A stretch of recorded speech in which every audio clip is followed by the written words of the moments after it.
nagtaka lang ako dahil mayroong dumaan sa aking timeline, ito si Renico, nagtataka raw siya, bakit hindi nilahad ang depensa sa magiging depensa dito sa upang maabisuhan din sila sa mga argumentong iharap sa kanila.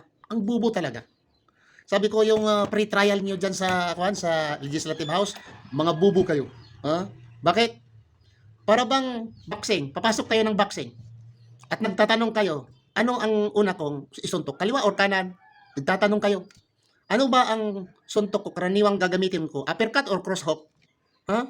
Parang ganun eh. Ha? Parang may examination bukas. Ha? At ngayon, yung maistaran nyo, gusto nyo magbigay ng leaking sa inyo.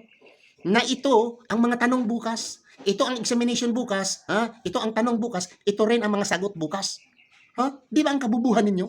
Ha? Kayong mga taga-legislative dyan, yung mga nandyan sa House of Representatives, yung pre-trial ninyo, kalukuhan yan eh. Bakit may pre-trial pa? Ang gagawa niyang pre-trial kung mayroon man ang Senado, hindi kayo. Dahil napasa na ninyo, ang report ninyo, tapos na. Talagang mga hunghang talaga eh. Maraming salamat. Assalamualaikum warahmatullahi wabarakatuh.